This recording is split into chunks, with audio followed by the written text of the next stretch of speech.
Hey, everybody. Welcome to the Day One, Week One podcast. My name is Billy Bowering. Today, we have a special guest coming in here. We finally got the schedule right. We finally got everything we needed to.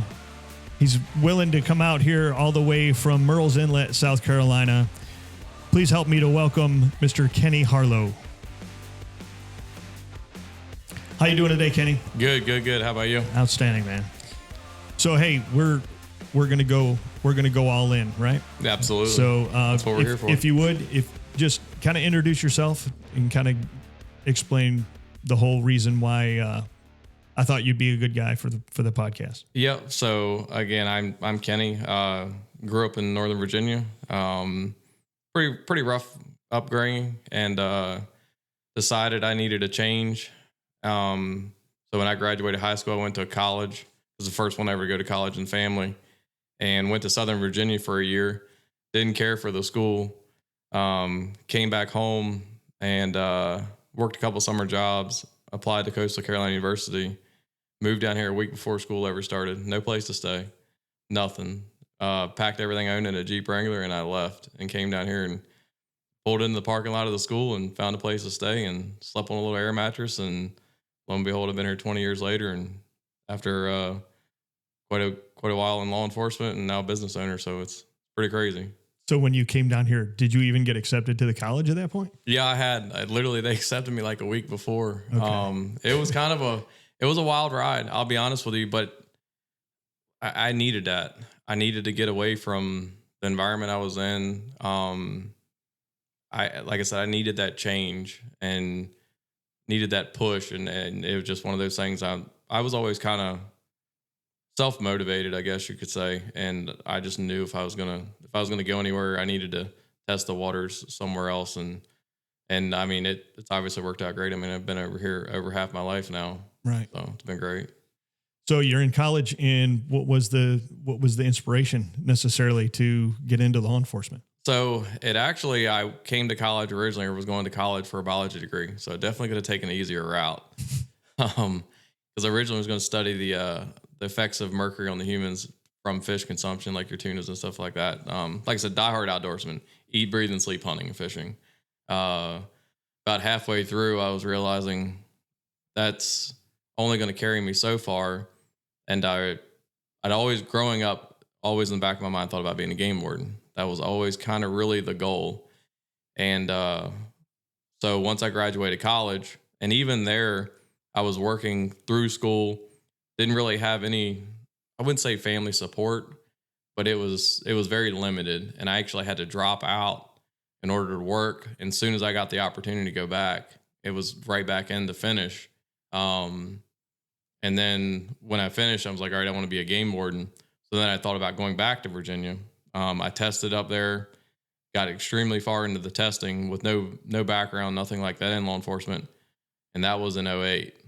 And 2008 obviously was a tough time. It was a tough time. Yeah. So for the economy, so they only took like a handful, and I can't exactly remember, but it was like ungodly amount of applicants. I thought I heard the number somewhere around possibly up to 1,600. I could be wrong, but I mean for a state for like 12 positions, got down to the last 30, and then didn't make it through there. So at that time, I was working at Home Depot, and Myrtle Beach was hiring. So I put in there. And again, I mean, over 100 and some applicants. And I mean, there's only a handful of us that got selected. So I was able to actually get selected on there, which it was a humbling, it was an honor to get on there for sure. Like I said, I definitely in love with the job and position stood for.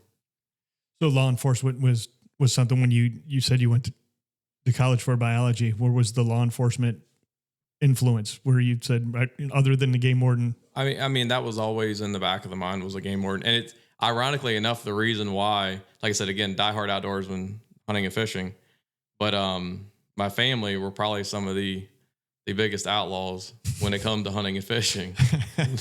I mean, and they were, and I'll give them credit. I mean, as crazy as it sounds, they were really good at it. I mean, it was pre-cell phone days, pre-trail cameras, I mean, like I said, it was just a whole different ball game. Right. So I learned from the best. I knew if I went into that field, I was I was going to do really well. You had the tricks. Yeah, I knew what I needed to look for. Right. So, and it was just always interesting to me. Again, it's a job where I knew I could be outside. There's going to be different challenges, and something in the community, like I said, just to protect. Like I said, something I love to do. And I mean, it's always been hunting and fishing has always been my crutch. Even growing up, like I said, in a rough upbringing, I grew up on a farm, so it was hunting, fishing. If there was any issues inside the household, that was my escape.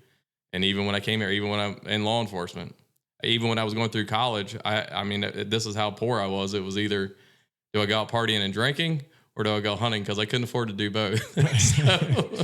So lo and behold, I took on the hunting and fishing, and that's just even to this day. I mean, even this morning I was out. So I was going to ask you if you'd been out. It's deer season, so duck season. Duck came in this weekend, okay. So yeah. I mean, I've been up since about 4:30 this morning and just running. But it keeps me. It's just a different environment to where you can kind of reflect and take it all. And it's not just the shooting and killing to me. That's not what it really is. Right. So, it's about the management of it and preserving wildlife, things like that. Oh, absolutely. And that's kind of why I think the game warden was there. Mm-hmm. But there's such a falsehood around hunting and fishing, because if you take that money from conservationists and licensing everything out like that, the animals just get destroyed. Right. There's over in Africa, so many people are uneducated on how that actually works over there. Without the money from the hunters going over there, those villages just get some tags. Mm-hmm. And without the hunters, like, I mean, I'm going there eventually, but myself going over, spending that money, which goes back to the schools, you only get to bring back the horns. All the meat goes to the village. Everything goes to that village, because they don't have the technology to go get those animals. So it's really a win-win. But you take that out, then all the poaching and everything that goes on over there with the animals getting killed, and then there's no money at all. No support for that. Yeah. Oh yeah, absolutely. So how's the family support?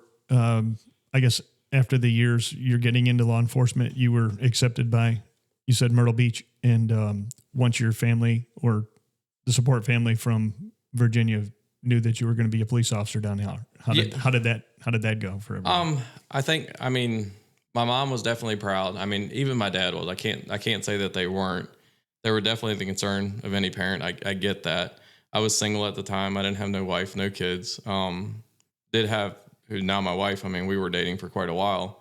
So I mean, she kind of knew what I was getting into. But I was here again. Like I said, I'd made a life myself here, truly. And again, I grew up. My parents weren't, I wouldn't say educated, but my mom had me and an older sister, teenagers. So she dropped out of high school early. My dad, he barely got through. Again, we've definitely turned some pages there, but I mean, I definitely have my battles with alcohol, and I don't mean that I drink. It's more the repercussions. I've seen it on the inside of a nuclear family. And so that's kind of why I like I said, when I kind of just stopped drinking, it was just, well, and it came into law enforcement. I'm not saying I didn't drink and do some of that stuff, but eventually, like I said, seeing the toll that it took on him. And when I became a police officer, there were a whole lot of guys, I won't say names, that made the front page of the newspaper, and I watched their careers go down from DUIs,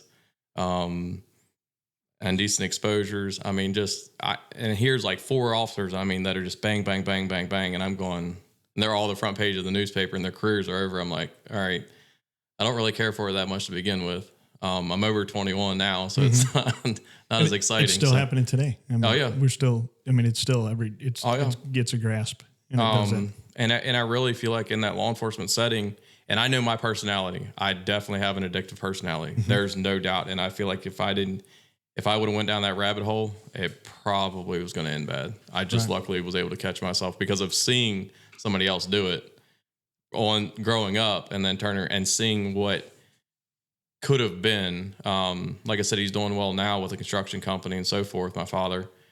But probably right now, I probably should have never ended up in law enforcement. Should be running a massive multi-million-dollar construction company if he would have just gave it half the attention that he would have at the bar. So yeah, I mean, and then like I said, then I go over to law enforcement side and I start seeing all these officers front page of the newspaper, basically tarnishing the badge, and it's a tough one. And I knew that, like I said, if I didn't tighten up, real quick and just cut it off. And that's what I did. And I'm not saying I won't touch a drop now, but I mean, it's very, very, very limited. And again, so because I have definitely complete control, I'm old enough now. I mean, I have too many things to lose now. But yeah, I mean, if we were all out at the bar and it was celebrating somebody getting married, yeah, I'll take a shot and have a. But yeah, you're not going to catch me just hammering 12 of them, because if I do, right, I'm not going to sit and watch a football game and have a 6-pack or anything like that. So it just, and I mean, and honestly, removing that from my life is what's allowed me to get to where I'm at and think clearly. Because like I said, I've seen the decisions on the opposite side. And like I said, no doubt addictive personality. I mean, when I get focused on something, it's all or nothing. My wife will flat tell you that right now. Even if it's something like I'm sitting there doing something, like I have to focus on that one thing and get it done. So, yeah. So how many years after you got on with Myrtle Beach, you started some other training and started getting involved in different areas in law enforcement? Yeah. With that, how long were you basically on the road before that kind of transitioned into a different So I got some good advice early, and I know that, again, like I said, I know there's some officers that are going to listen to this. There were a couple old salty dogs, and I definitely took their advice, and a lot of guys don't. Nowadays, when I watch brand new officers come in, it's almost that millennial mentality of like, I've been on the road for a year. I deserve to be in SWAT. I deserve to be in narcotics. I deserve all this stuff. You got to pump the brakes. Like, most of them are not even 25 years old yet. And in my opinion, and I know it's hard to get recruits, that should be the minimum age for law enforcement. That's when obviously your brain is fully developed. But how am I supposed to go in at 21 years old to a house where people are 40, 50 years old that are having a domestic and tell them how they need to be living their life? Right. When I mean, they got kids my age. So like I said, that's where some of that discrepancy of spend a few years on the road. And that's what I did. I worked night shift, started on nights, did a year and a half on nights, then went to day shift, did a year and a half on days. So I got to see the best of both worlds, because it is completely opposite policing. And then that actually became a field training officer and got selected into the K-9 unit. And that was the K-9. And again, a lot of people don't even know, but that was a pivotal moment in my career of staying with Myrtle Beach, because at that time I was actually going through the process for South Carolina DNR, and I'd gotten all the way to the colonel interview. So again, I mean, it was back to what I originally wanted to do. And then at the time there was they had just redone the K-9 unit, and Chris Smith, captain now, really good officer. He approached me because they were watching a lab that I had trained for duck hunting, and said, "Hey, do you think you could possibly do that with this dog?" So I put in, and only 3 people put in. So when a K-9 slot, when only 3 people put in, because the dog was struggling. It wasn't, I wouldn't fault the handler. The dog was young. It was a rescue. I mean, it's not, you didn't just go to a dog, where we go to K-9 school, like Custom K-9 Unlimited, and go pick out a dog that's what they're bred and eat, breathe, and sleep to do. So I was fortunate enough to get selected. And we were really just ragtagging it. I mean, the unit, we were running around in some old beat up Explorers, and we were getting it done. I mean, flat out. And when I took over Roscoe, he was, I went into his kennel, and he just was kind of laying there. Like I said, he was young. So I started researching the breed, and the first thing it says that it's a very family-oriented dog, likes being around people. Well, when you're off for 3 or 4 days and the dog's just laying in the kennel, it's kind of rough on them. But when we went to K-9 school, I actually at that time graduated with the highest test scores to ever go through there. So then the career kind of took off. I mean, like I said, you have a rescue of a Griffon wire hair pointer. He's not a normal looking dog, which ultimately led to a lot of cool stuff later on in the K-9, because I would use him for some of the alphabets to just put on plain clothes and go try to sniff cars. So he was trained more for narcotics, article searches, and tracking. Really good at narcotics, because he was very methodical, and he was a hunting dog. His tracking was a little bit harder because he's not really he's not that breed is not designed just to stick their nose to the ground and go. Now, when it comes to article searches, he was phenomenal because he was a bird dog. I mean, he would just zigzag back and forth, pick it right up, and lock up. So it was great when we go to court because the whole argument is, oh, was that an indication from the canine or what? Roscoe just locked up like a bird dog. I mean, it was super awesome. easy to say, just hey, pointed no, it right out. Yeah, 100%. I mean, Yeah. he'd even stare. Like, I can remember one time we had a really good drug bust, and the guy had a bunch of heroin in the car. And Roscoe, and it was kind of raining. He kind of come around, he starts sniffing the window, and he looks at the guy, and he just slowly looks over at me, and he just stares right back at the guy. He just bounces back. I'm like, all right, well, clearly it's in the car. That's awesome. But I mean, there were just so many neat things with him. Like I said, amazing. And his still, Roscoe, I mean, he's still to this day having a massive impact on me. Even though I lost him in May of 2022 because my business is named after him.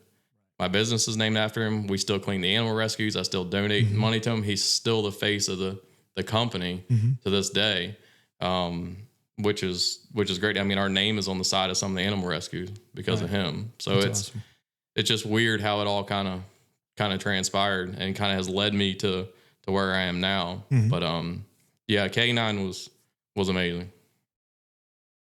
So after the training, how long did you do the canine stuff with Roscoe? So Roscoe was with 6 years. And at that time also, I ended up becoming a firearms instructor, specific skills, driving instructor. I mean, I was going there. I mean, I thought 30 years was what I was going to do. And so then eventually Roscoe also had a heart murmur, and we picked that up later on in his career. So we had to kind of watch it. So we ended up retiring him out at about 8.5 years old was when we retired him out. And that's when then I got goggles and went on to the explosive detection side, which was nice. It was a new challenge, something completely different, whole different mindset.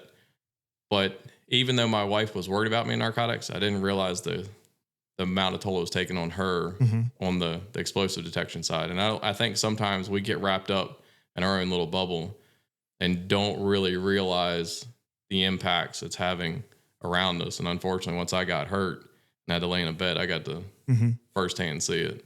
Well, let's talk about that. The impacts. When did you first start noticing that it was having an impact at home? My daughter. So I have a 6-year-old daughter, and when she was 2, I mean, I was working just day after day after day because I was always in fear. And even to this day, it's still there of making sure that my family is financially stable because I didn't grow up in that. So it was, like I said, that my daughter will never know the struggles that I went through. So I just worked myself to the bone. I'm that kind of guy that's just going to grind. I didn't miss work. I mean, towards the end, I had 960 hours of sick, 450 vacation. I mean, I had it racked up because I just didn't quit. And then, but one day she was sitting at the table, and I'd gotten into a little bit of trouble at work. Never been in trouble before. Finally got in trouble for something I still to this day am a firm believer in what I was doing. And so that happened. She gets upset because I'm gone. And looking back at it, I mean, I'm not a very religious person, but when I start looking at the steps, like it's kind of eerie. Like I said, here I'm thinking I'm going to do 30 years. I get hemmed up. I think it was about January, February of 2020, if I'm not mistaken. Yep, January 2020. And then right there around the summer, she starts getting upset. And I was already in the back of my mind thinking, okay, I need to probably start a side business to just kind of limit my liability. I always hear the cities and the municipality departments limiting their liability. I'm like, well, what point am I working 12 hours a day, just day after day after day, do I start limiting my liability? So I started looking at businesses. But again, I was so busy, I didn't have time. I was trying to research these things as it was going. And I was thinking about 3 different businesses: landscaping, pressure washing, and a deer processor. And the way that those all kind of came about, I grew up around a deer processing plant. So, and then it was also, that would be in the winter months. Well, we had the summer months. It wasn't really going to impact what was going on, but the upfront cost was pretty high. Landscaping, thought about landscaping. And once I started looking at the margins, I mean, it was, I can go back to your house one time and wash it, or I got to go back and cut it 10 times to make the same amount of money. And I only got a small window to do it. So, and I didn't want to split the money for equipment for each one. I was going to pick one, and that was it.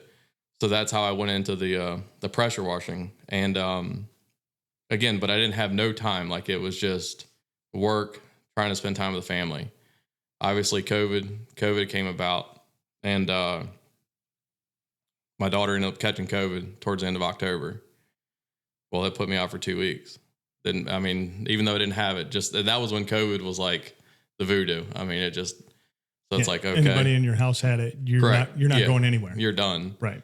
So at that time, I got online, LLC'd my company, ordered my equipment, started getting the process going. And so finally it all kind of started going, and January comes around, and I finally get my trailer. I kind of get my stuff. I'm kind of excited going into a new year, and go clean my first house. It's actually Debbie Flitcham's house. So clean my first one. Still don't quite know what I'm doing, but I'm working on it. And the end of that month, I woke up, and my right arm didn't feel right. I was like, what in the world? But again, I'm ornery. I still went to work. I thought maybe I'd slept on it weird. And didn't know over the last year that I'd been missing the indications of what was to come. So by that afternoon, well, about noon, I'm in captain's office, and I'm like, man, something's weird with my right arm. I'm like, I'm just going to go home. I'm owed some hours. I'm going to ice this thing, take some medicine, lay down. By that night, the pain had set in. It was absolutely excruciating. I had a kidney stone, and it didn't even hurt this bad. And the next day I wake up and I tell my wife, I'm like, hey, you got to drive me to the doctor. Like, I don't go to the doctor. Like, when I say I don't go to the doctor, I don't go to the doctor. She would yell at me all the time. And I can still remember as we were leaving the neighborhood and we got to the intersection outside, I said, I don't know why, but this one feels like a career ender. And she's like, you're just in a lot of pain. I'm like, something's different. Something's off. And so first doctor, doc in a box, didn't even get close. I mean, they were tendonitis and something. I don't know. It was, and at this time I couldn't even like move the bed. I mean, I slept on only thing I could do, I couldn't eat because my muscles in my neck hurt so bad when I would chew. And I'm sleeping on a heating pad so bad that I melted the heating pad just to try to get any kind of comfort. After about a week, I'm like, still just absolutely excruciating pain. I'm like, this is not working. I need to go see somebody else. And I go to a SC ortho and they kind of, again, our insurance, it shows you that sometimes insurance can be a little bit of a pain. They wouldn't do an MRI. The city of Myrtle Beach's insurance at that time, again, it could have changed. I don't want to sit knock on them. I mean, they paid for it. I can't. But they wouldn't do an MRI. But they would go ahead and start physical therapy. And the doctor I had, he was like, 100% they're wrong. I just can't tell you what it is. He said it's definitely sounds like it's probably more in your neck or your back. And I remember still, I couldn't drive myself. I couldn't do anything. But while I was laying in that bed, and like I said, I knew that things were not going to be the same anymore. So instead of laying in there in that bed, and this is where like people have to start making a decision. So instead of laying there in that bed, and I still, even to this day, the biggest thing in my business is I don't know what I don't know. And as I'm sitting there laying there thinking of that kind of stuff, instead of just laying there watching TV and cop reruns or whatever, stuff that really didn't matter, I learned how to build a website. I learned how to market. I started learning the in-depth strategies of the pressure washing and really started listening to the right people and taking all of that information in.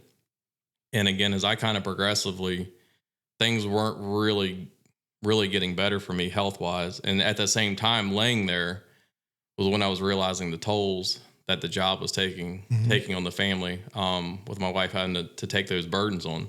Because when the phone rang at midnight, she knew. Mm-hmm. I mean, she knew it was fixing to. I didn't get caught. Again, I was the bomb handler for City Myrtle Beach, and my dog was trained to find bombs, and she was absolutely a monster at tracking. So it was only one of two things we were going to go do. That's right. And it wasn't for somebody for shoplifting. They're not calling me out at midnight. So as she's laying there, I mean, it's like, well, is my husband coming home or the father of my kid? And like I said, I'm going into that mindset of like, oh yeah, I'm fixing to go into. I'm going to go find a bomb. Yeah, I'm fixing to go into what I signed up for. Yep. And while she's over there and not thinking that the greed that for me, and again, I understand somebody's got to do the job. I'm not saying not, but there's got to be a balance. And looking back at my career, the balance was not there. Mm-hmm. I was, again, yes, you got to be devoted to the position and really take that on. But sometimes when you take that uniform off, you got to take it off. And Tom Hardy, one of my training officers, and luckily, like I said, I listened to his advice early on. He said, all your friends should not be police officers. Just about none of them should be. And he was right. That was one of the biggest things because, again, you're in that environment all day long, and then you get out and you're still in that toxic environment. You're never separating yourself from it. And it just continues to eat away at you. And you think that that's what the whole world's like, and it's not. And that's why I'm very fortunate now.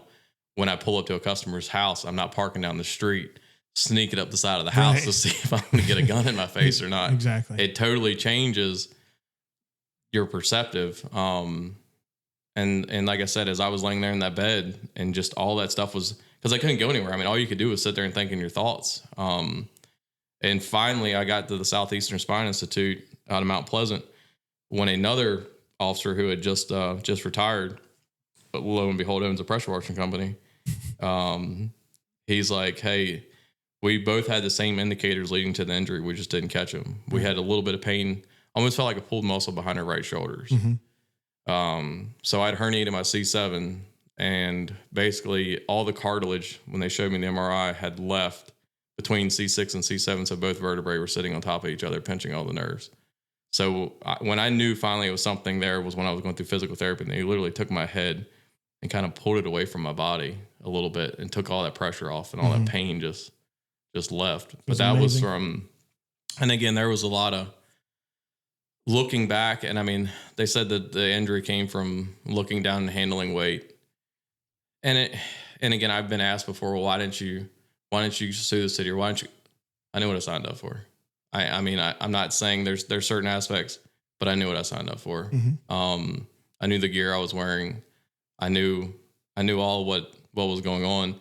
And on top of that, I was very fortunate. I had 2 retired cops at the time and 1 current who was doing all the work in the field for my business. Very, very fortunate. That brotherhood was there. And to this day, I mean, one of them, still an amazing friend of mine. I talk to him probably every day. He's no longer there, but it's the kind of friends that you want. He works for a national home builder now. Now I clean all the houses for that national home builder in this area. That's the kind of friends you want to surround yourself with. And so, like I said, once I finally figured out what the problem was, and took me months and months and months to get better, but they were like, well, you can medical out. I mean, that's what the doctor told me. But if I medical it out, I could make $30,000 a year. Well, I had some bad advice early on about pressure washing. And I won't go too crazy in the numbers, but from what we're doing now, I mean, it's crazy. But I was told you could only make about $45,000 a year at this, Kenny.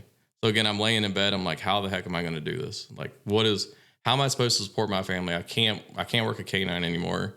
I had some neuropathy in my right hand, and that's really what was the deciding factor for me when I said it's time to go. Mm-hmm. Because the day and age with policing, if I got in a shooting or a fight and it wasn't perfect, how was this going to be looked upon? Right. So the first month we do 10,000, and again, I'm laying in bed hurt, and I'm like, okay. And then the next month we do 25. All right. And again, this is all from the seeds I'm planting. The next month we do 30. I'm like, well, clearly the idiot I got the advice from didn't know what he was doing and didn't take the time to educate himself. And, or he just didn't want you to know. Correct. And well, I know looking back at it, I mean, like I said, I won't call him out, but there's still some reviews up that show where he didn't make some good decisions when he was getting ready to close his business. And one of the local pressure washing guys here, there's a lot of pressure washing companies in Myrtle Beach. There is a absolute ton of them. One of a really good, the guy's an absolute great friend of mine. He's been doing it for 28 years. He said, Kenny, if you do the right things, in 3 years, you can do $100,000 a year. In the back of my mind, I was like, I'm doing it now. And he's like, and looking back at it, we joke because by July we'd hit 100,000. Wow. So, and again, we had a great rest of the year. And to this point now, again, this was just me thinking about I'm going to get a trailer just so I can make some money to help my family, to where now I have 3 trucks, 3 trailers. I have property. I have all this stuff within 3 years. I mean, the business just hit a 3-year mark, but that didn't come with the struggles. I mean, that doesn't come with tons and tons and tons of hours and still continuing to learn, because as I probably watch my competitors and looking, I wouldn't say that I classify them as criminals, kind of how you, but it's kind of the narcotics of like, hey, what are they doing? How do I stay ahead? And that was really the kind of what my thought process is. And just keeping the pedal down and just staying uncomfortable, but staying extremely focused. That's what I'm saying with the alcohol. I could be out at the bar, or I could be working on my business. And that's what's really kind of given me and like I said, I still, even to what the business is now, I ain't made it yet. Like I haven't made it yet. I can't just leave my business and hope that it runs, even though I have amazing guys. I hear it all the time. You can't find good help. That's BS. And the reason why it's BS is because you're not taking care of them. Because I'll ask guys all the time, and it's no different than at the police department. Like I said, that was always the biggest complaint. And there's some guys and girls, but you're never going to make them happy. If you gave them $100,000 raise, within 6 months, they're going to be complaining because they're going to be living past their means. That's just how they are. But my employees, I literally make sure that I can give them everything I can because they're an investment. And if I just try to soak every dollar out of them, I'm going to get a $10, $12 an hour employee. The headaches become more. And I truly think in policing that would change the game a lot. Imagine the quality of candidates that they would get if Myrtle Beach said tomorrow, we're going to hire at $100,000. Employees are going to get $100,000. Your weak ones are going to get kicked off because it's the accountability, what I can hold inside of my business. You come in for a $10 an hour employee and you're late, and I'm like, hey, you're late, and I'm going to write you up. And you're going to be like, okay, I'm going down But now when you start, my guys are, this coming year, they're going to start getting medical. They're going to start getting options for retirement. All out of a pressure washing company. They're making more per hour. There's 3 options for bonuses. And there's in the works. Again, I know it's over here, but it just shows you how you have to think about your guys.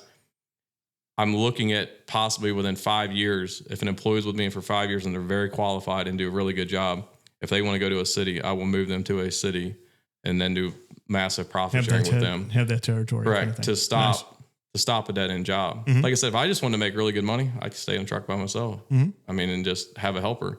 What happens if I get hurt? What do I have asset down the road? I've got a truck and a trailer and a client list, and I could sell you my client list. And then if they could, I'll tell you, well, if Kenny's not cleaning it, we don't care. And it happens. There's so many customers. It'll sound weird, but when you open a business, you're going to find out more customers are going to become your friends, and then your friends become customers because they all want discounts. They all want some money off, but they don't realize $40,000 trailer, $50,000, $60,000 truck. And it's not because I want to spend that much, but that's what it's going to take to have the right equipment. And then the training, the insurance. I hear people talk about, man, I got to pay $2,000 for car insurance. I'll spend over $20,000 this year alone in insurance. So yeah, you can't do that. And it's hard. You want to take care of your friends, but again, like I said earlier, you'll realize who your friends are because they're going to push you. They're going to be there to support you compared to the ones that are just kind of, and then you're also going to realize the ones that were your friends until you pass them. And when you pass them, whether they're cheering or they're starting to talk bad. I heard a statement one time is that you're never going to be criticized by someone who's doing better than you are. Yeah. And it's always going to be somebody that's not doing as well as you are. Correct. And you're going to be criticized. Yeah. And you cannot get distracted. And like I said, looking back at the amount of time, and again, I don't fault anybody for it. Like I said, when you're in that environment, in that law enforcement environment, but the amount of time I wasted of just the negative, the nonsense, the drama. I mean, that's literally time of my life that got sucked away, that looking back, I'm like, damn, what a waste. Like and it's sad because like I said, it wears you out and it adds unnecessary stress. Even the guys that work for me now, like I said, I'm very, very fortunate. And I'm very clear with them. If I catch them complaining to another employee about something that me and you could talk about and work out and be done, and you're stressing them out, you're gone. Like they will tell you that is my number one thing, because we work hard and we play hard. Like, I mean, I take my guys shooting, fishing, business is business, but we're still going to go out and we're going to have a good time. Right. Because they are absolutely an investment, and I can't even wait till spring of next year, because it's just the top is going to blow off this thing. When the pollen hits, it goes, the top blows off. It does. Right? But again, this is what I mean. And this is what we watch in law enforcement. And like I said, I'm watching these trends inside the business, because look at the average career of a police officer. I mean, it's not very long, and it's just, well, we'll go get a new body. We'll go get a new body. But these guys, just over a course of a year, what it was taking them to clean until 5 or 6 o'clock in the afternoon, they're getting it done at 1 or 2 o'clock in the afternoon. So now all of a sudden I can add another job or two on at the end of each day. They're not going anywhere. They're going to make a little bit more out of bonus. I'm going to have less headaches. It'd be no different in law enforcement if we could hang on to guys that had that 10 or 15 years experience, that are good officers. You're not going to have the nonsense you got of just the constant recycling. And I think that's something that's not looked at enough. Again, and I think but there has to be the accountability, that aspect too, but to the point of when it's not micromanaged. I mean, there's got to be a fine line. And again, I know they're still doing it, and I know that it's what they have to do in their policy. But again, towards the end of my career, I had to randomly watch videos of each officer on body cameras and document every single thing that they did wrong out of a 900-page policy manual. I mean, that's hard. It's already a hard enough job. I'm not saying to not look at them, but unless it's like something that, in my opinion, classifies like suspension or something then we need to pump the brakes. And and so that was kind of, for me, was kind of tough there towards the end, and even kind of one of those factors of looking back. And same thing too, is I'm laying there hurt. Don't know the full outcome, don't know all of it, but the city of Myrtle Beach pulled the medical benefits from the retirees. So I'm like, well, what in the world is going to be there in 13 more years when I get there? Well, it would have been less than that, because I created the pressure washing business to buy 5 years of service too. So that was kind of the goal. But when you see that thing, I mean, again, you're an employee, and I'm telling you, I'm going to come to you and I'm going to take your benefits. I'm going to start taking, there's got to be a line, like I said, where for me, I'm trying to get my guys literally every single thing I can each year, because I just know that next year they're going to probably I won't have to even increase my workforce, but I will probably see an increase of 25 to 27% is what my projection is, just by keeping the same guys. And keeping them taken care of and things like that. And the efficiency. And I mean, okay, so I give them a couple more dollars an hour, which they're going to get more raises. I give them $1 or $2 more an hour. And again, I don't have to go train somebody else completely. So the amount of time I'm wasting, no different than an FTO. Look at how long we put somebody through FTO and pre-service, and we're spending all that money. But instead, we don't want to look far enough ahead in the projections of, hey, if we actually could take some of that money and allocate it the right way, whether it is bonus incentives or something like that. Even when I started, there was bonus incentives. It wasn't much, but I mean, you got something for not missing days of work and sick. I mean, there's a whole lot of things like that they could be doing to keep the guys around. There's 2 questions. Excuse me. There's 2 questions that I have going into that. You know, you're talking about taking care of your guys and things like that. You're watching body cams, not necessarily criticizing, but more or less critiquing what they're doing throughout the day, things like that. Added stress. They're in a stressful situation. They're in stressful jobs. Obviously, as a police officer, there's trauma. There's multiple traumas throughout the year.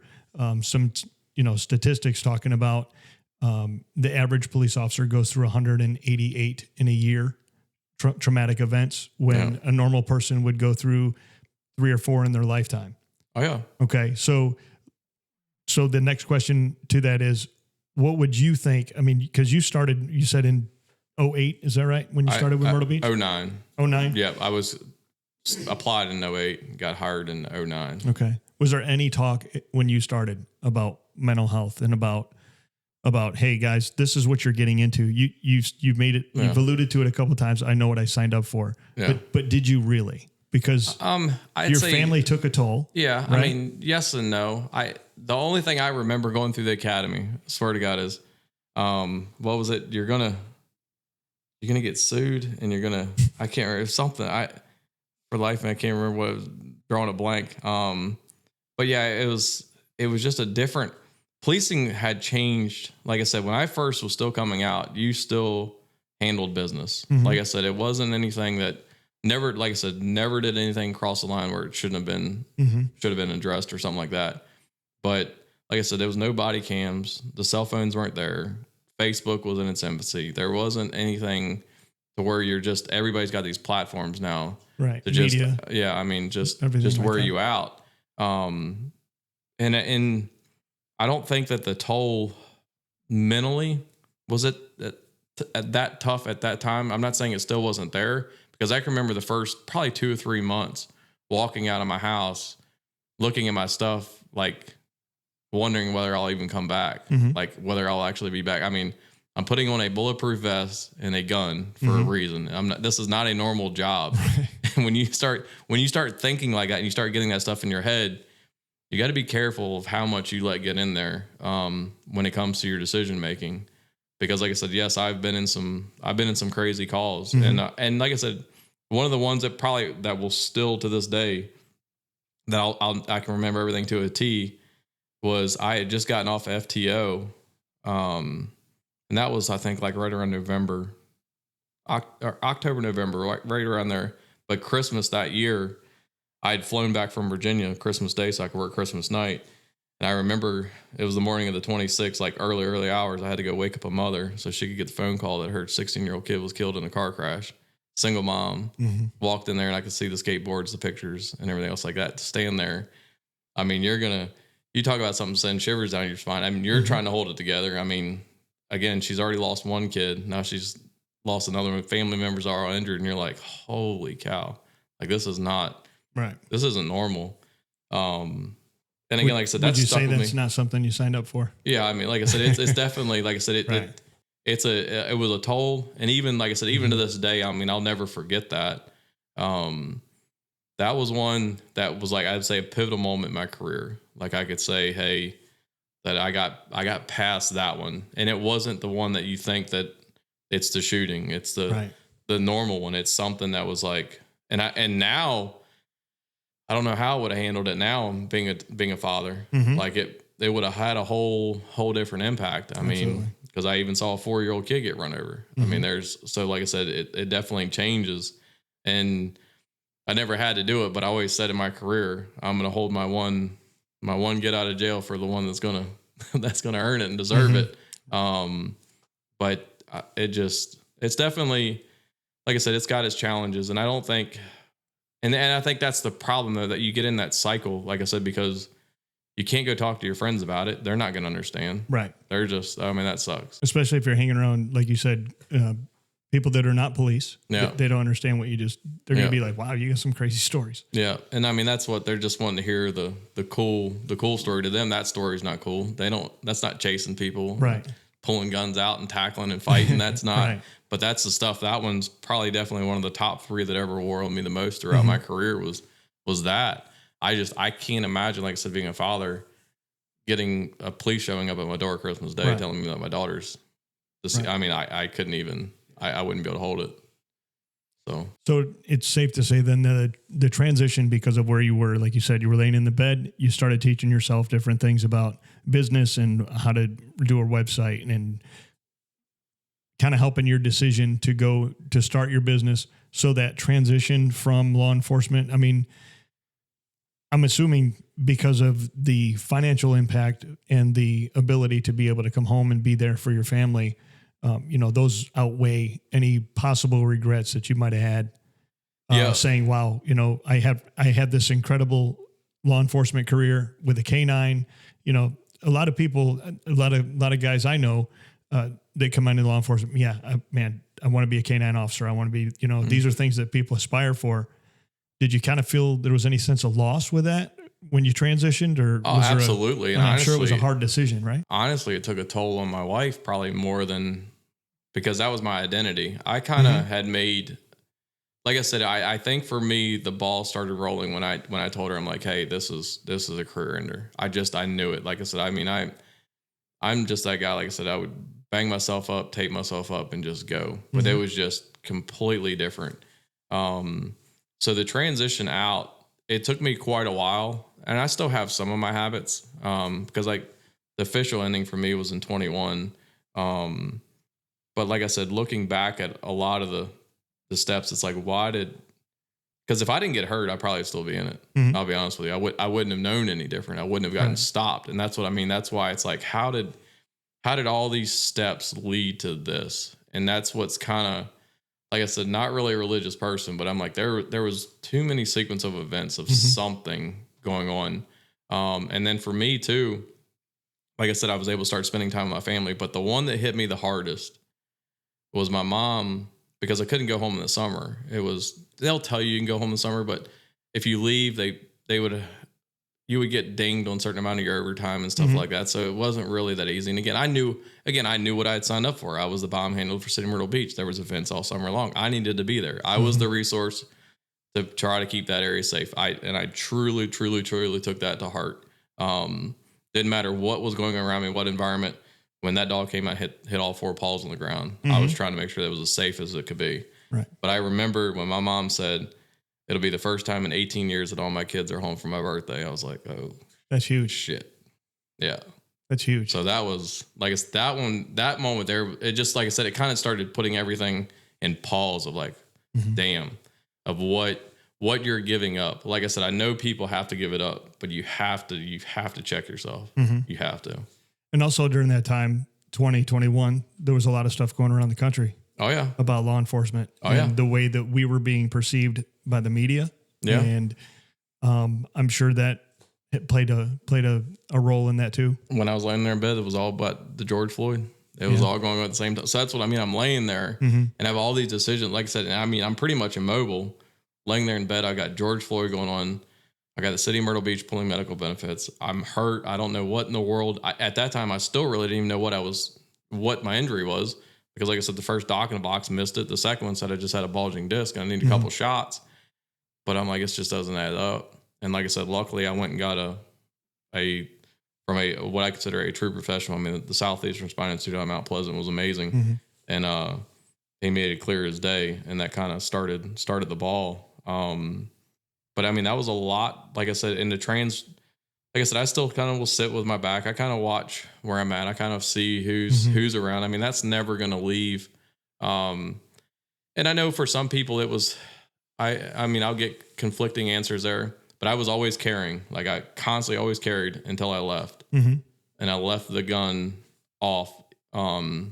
Even when I could still carry towards the end before I was officially let go or resigned, I could still carry, but I stopped because I needed to get out of that mindset of everybody in this room's fixing to kill me and just start to kind of go back into the civilian life. And it, like I said, it is a huge, even to this day, I mean, I'm still recognized for what I did in the K-9 unit and the Myrtle Beach Police Department. I mean, again, like I said, it's all over everything. Where were you at after that transition or during the transition? You were talking about all the things that are kind of closing in. Where do you think you were mentally in that? Was there ever a point where you're like, I'm done? Or did you always kind of see yourself? It was going to the next level. It was real weird. And I think it's because like a lot of people, when they're leaving, they're not really in the situation I'm in. Like I just started a business. I didn't know I was going to get hurt. And then I get hurt and it's like, okay, this business is in its infancy. Is this thing even going to make it? what am I going to do in my law enforcement career? Because the injury was ultimately a result from working a dog over time and some of the gear I was wearing. So I can't work a dog. I can't. Is this business going to make it? I mean, all these, and I'm laying there in bed, like, and it's kind of just, that's what I mean of taking everything in that I could to start trying to figure out. I mean, it's kind of like you're knocked down and you're going to pick yourself back up and go, and you got to start thinking, like I said, you have to start thinking just differently. And like I said, it was a lot to take in. It was a lot to take in mentally. There's no doubt. I mean, like I said, I can remember just laying there like, what in the world? Because again, I won't, if I'm not a police officer anymore, what's going to be my identity? Right. I mean, 12 years of what I've known. I mean, most of my adult life was being a police officer. I mean, I was extremely well known in the community. I mean, Roscoe and Kenny. I mean, it's even to this day, I'm still very, very close with a lot of political figures in Myrtle Beach. And a lot of my networking is because of working a dog. I mean, I still get recognized for that. I'll never not bleed the position. Like I said, I have no ill feelings towards Myrtle Beach Department. I have no ill feelings towards the position itself. It's just it ain't for me anymore. Right. I mean, if I was to do it again, I'd be a Barney Fife in a community with nobody around. Gotcha. To where I could just serve my community. But it's just, no, I mean, now that I've gotten out, I couldn't, not only do I not necessarily, I could probably go find another agency, but I couldn't put my family through it again. Right. I mean, that's the pill I would have to swallow. It's okay. And I mean, people are like, oh yeah. I mean, I'm dead serious when I say, even if Myrtle Beach came to me and offered me $1 million to come back a year, I would turn it down because of the time with the family. That's what I'm saying. When I say I messed up and missed, it was there. Right. And even I have to catch myself now because again, a business consumes so much of your time and it's so close in its infancy and so close to failure. But the difference is I can work till 5:00. I can get off, go see the wife and daughter for a couple hours. The little one goes to bed. Then I'm back to work. And that's so that there's that balance. And same thing too, in the summer, when we slow down, I can take a week, go back home. I can kind of dictate a lot of this stuff. I don't have to worry about working Christmas. I don't have to worry about missing birthdays, dance recitals. I don't have to do any of that. But again, I probably, at the amount of hours I'm working right now, I probably do make minimum wage because I'm nonstop working. But I know that the payoff long term, and that's the same thing too with the policing. Yeah, you have a pension. I left mine in there. I didn't take it out. I won't see any until I'm 55, and I'm not going to get full percentage. But look at, like I said, don't sleep on the family and things around you and giving up so much with your time and your thought process. Because if they fired you tomorrow, what do you got? Right. I mean, honestly, you had a couple years in law enforcement, you got a few dollars in the pension, and maybe you had a 457. Where now, as a business owner, like I said, I'm not saying it's the easiest thing in the world. And there's other jobs out there. It depends on what you want to do. But now I have assets. If something happens to me, like I said, and there's a lot of things too. I mean, I'm not getting too far off the record, but things that the city probably could have taught me a little bit better. And they would bring people in, but they never really would explain like life insurance. And even really diving into an HSA, a health savings account, and all these things I had to learn as a business owner. I won't say what the price is on my head, but my wife would be, taking, if something happens to me, she's okay. Right. She's going to be taken care of.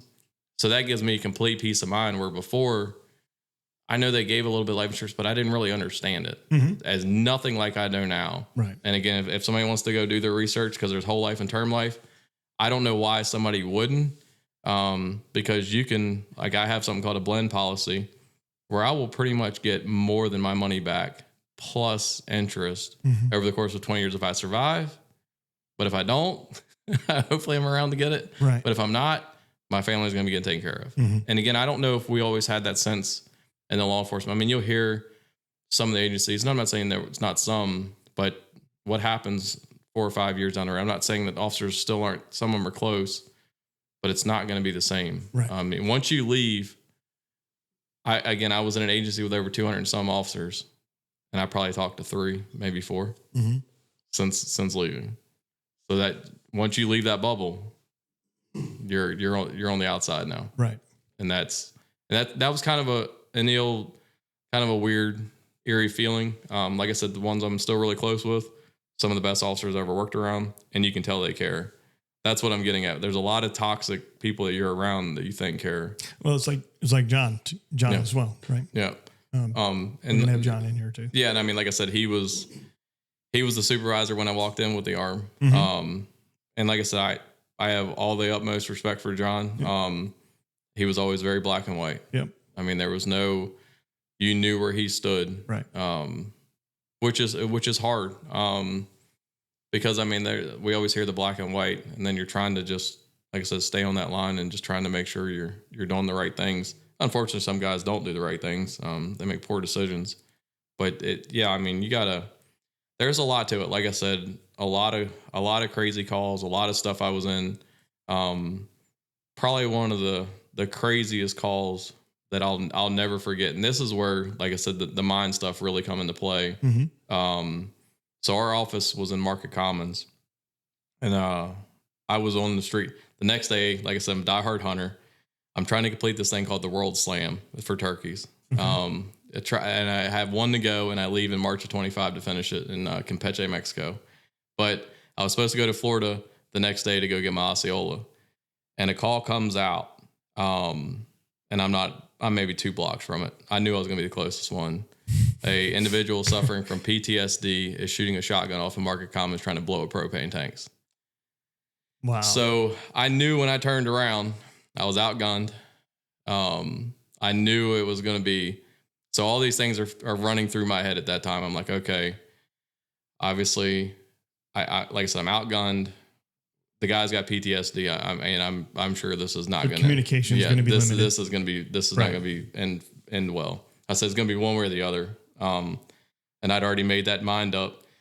So as I flip around and I'm in an unmarked car, and like I said, this is what separates us from what I really consider like regular civilians and how fast we have to think.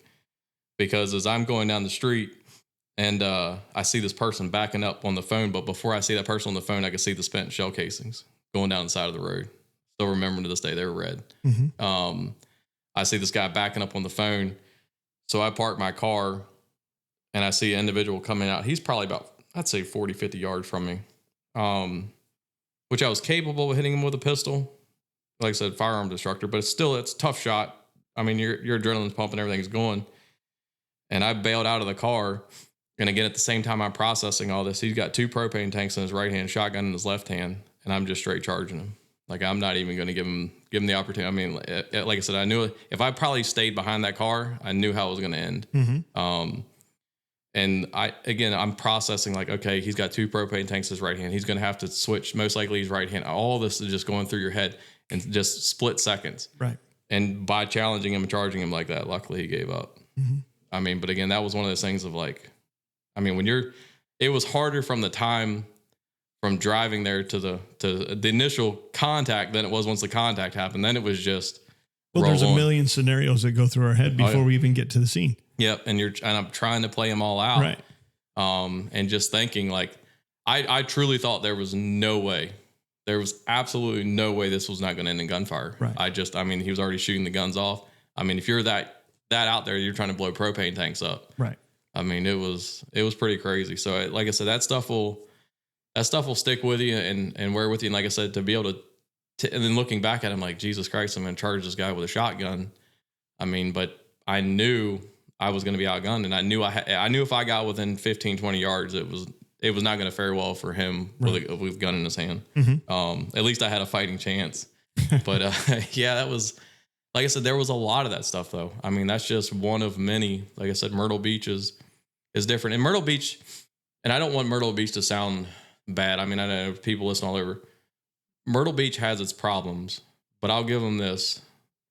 They solve stuff quick. I mean, there are some rock solid officers in that department. Mm-hmm. I do feel like they always had the best interest for the community. Even, like I said, there were certain things I understand in business, but I truly always felt like that was their best intention was to protect that city. And we always hear, oh, Myrtle Beach has the highest crime rate, blah, blah, blah. But the numbers are truly skewed. Do we have shootings and issues? Absolutely. Mm-hmm. If you're running around out at night on the back streets, yeah, something could happen. But when they're going to judge the crime rate off of 30,000 people when there's umpteen millions of people coming in. Right. But with that many people coming in, you were going to get into something. I mean, you're running sometimes in the summer 25, 30 calls a day. Mm-hmm. That's just what kind of gets that taxing. Because again, I always tell people, I'm like, the only way I could tell you to kind of relate to it is imagine if 25 of your friends called you every day with their problems. And they want you to come over. Yeah. They want you to come over. They want you to fix it. Yeah. It took them 5 years to get into that mess, but they want you to fix it in 15 seconds. Correct. And then if it doesn't have the outcome that they want, then they get upset. Right. They don't like you anymore. Correct. So, I mean, again, like I said, you're taking all that in. That's what I mean, where it just starts weighing on you. You have to have an out. Yep. If you don't have an out, it's going to, like I said. So what was your out? Hunting and fishing. Going out and like I said, it was just because it got remote. It got me away from everyone. Like I said, that's what I needed. And that's why I knew alcohol was not right. Cause that was just, I promise you, I don't know again where I would have been, but I can tell you it wouldn't have been good. I know it. So let's go with the advice. Final question. And then we'll have you tell us about the name of your business, how they can reach you. Yeah. But final advice that you would give any new officer, an officer that's you got 12 years of experience. You've been up, you've done the highs, the lows, all of the stuff. Yeah. Tell that officer that's saying, man, you did it 12 years.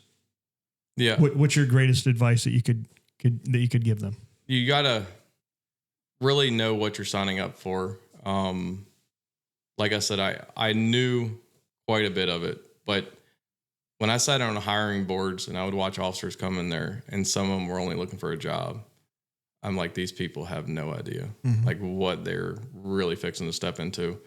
But you've really got to just, like I said, you have to have that out. If you don't have that out, that stuff's got to go somewhere. It has to go somewhere. And again, that's why we have one of the highest divorce rates, the domestic violence, the suicide, everything that comes along with it, because there's no out for it, like I said, or the drinking. And the drinking is going to probably lead to one of those because you're going to make poor decisions. And then all of a sudden you get the DUI or you get a domestic. Now your career's in jeopardy. And then now you're spiraling out of control because what else do you know, especially if you had a long career. And then you lose your identity. Correct. And now most likely the cause of that, the drinking or whatever, you're probably in it even more, or eventually then it's just going to lead to problems. So just know, and like I said, it's hard, and sometimes it takes a good friend, to snatch up. Again, I can remember pulling guys off of suspects. Of just like, hey, that's enough. Right. We're done. And having not only, like I said, good friends around you outside, but good officers. Making sure that I didn't want to be around a bad officer. Right.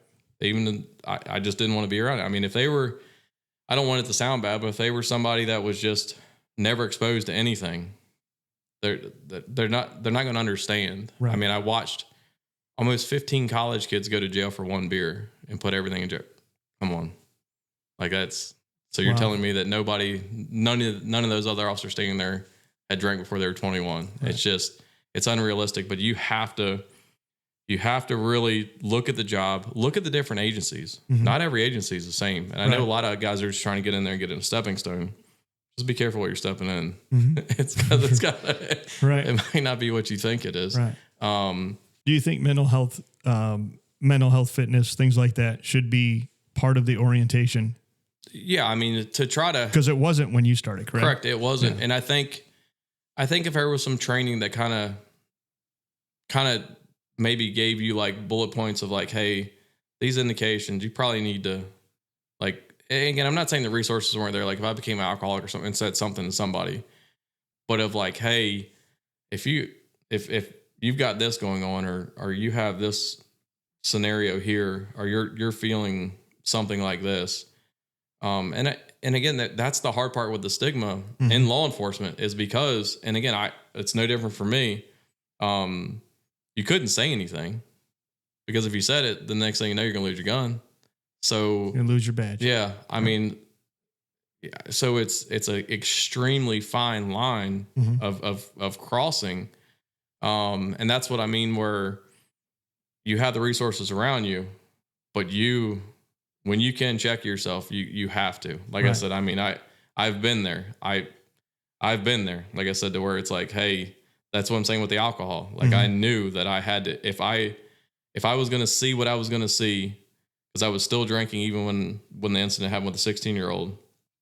If I would have known what I was going to keep seeing, I knew that the drinking was just going to pick up, right, and it was just going to spiral everything out of control. You can't let that.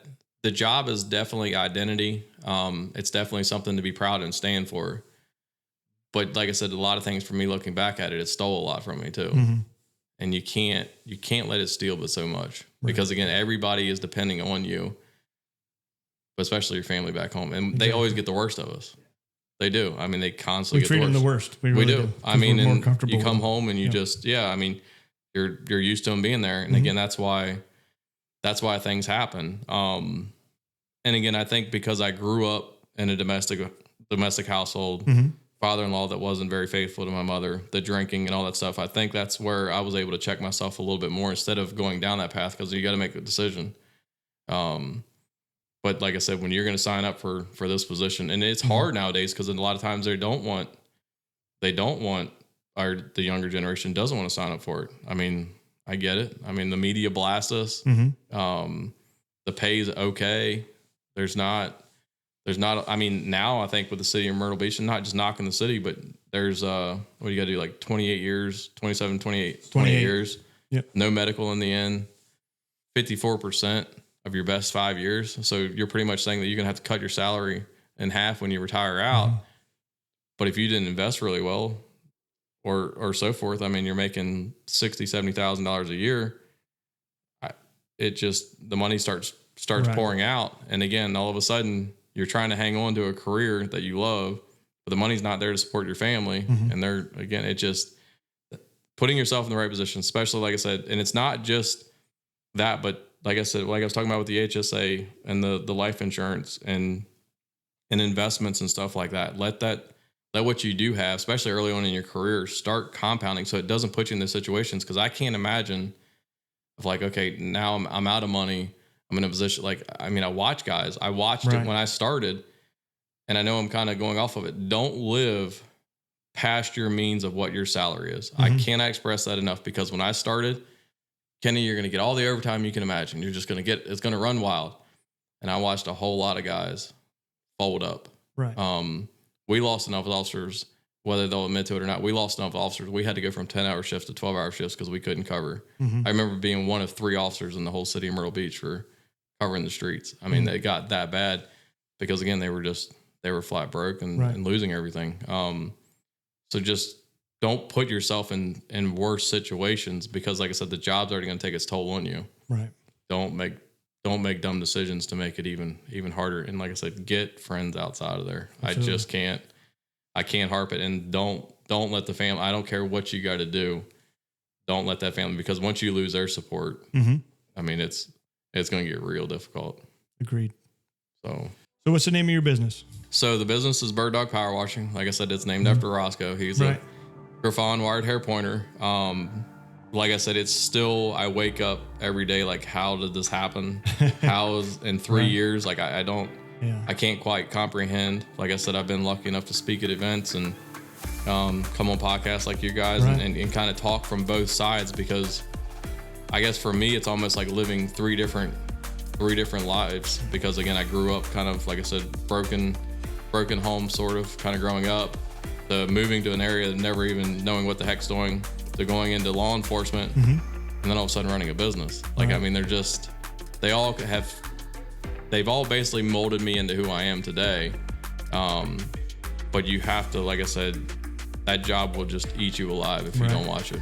And that's what sucks. I mean, we watch people, like I said, there's been enough between suicides and everything else like that. You gotta be careful. So what's a website? Yep, birddogpowerwashing.com. And you can, obviously the office is 843-999-6112. Okay. And my number is 843-241-7770. Or if anybody needs anything, like I said, I don't care what it is. Because again, I don't have a dog in the fight. I'm not taking your badge. I'm not taking your gun. I don't care what it is. I'm just cleaning your house. Yep. You can call me. I will show up, clean your house, and we can talk for as long as you need to talk. Outstanding. I mean, that's kind of guy I am. Kenny, I appreciate you coming in, man. We got a lot of knowledge obviously your experience. It's an honor to have you here. Yeah. We look forward to having future podcasts. Obviously, if we'll bring you on board to do that in the later episodes and stuff like that. And we wish you great success, obviously, with Bird Dog and power washing. Probably going to have you come over in the spring and take care of my place. I mean, you guys are doing a great thing. Like I said, I think that there's just it's the assistance officers can get, but understanding, like I said, kind of what I was hinting at towards them of there's different options. Like I said, yes, you have to have that self-control too. Right. And just don't put yourself in a bad spot. But you guys are definitely doing great work, and we definitely appreciate it. We're trying to save lives, man. We love our brothers and sisters. We just need them to stop killing themselves. Yeah, I get it, man. I get it. I appreciate you, man. Pleasure. Thank you.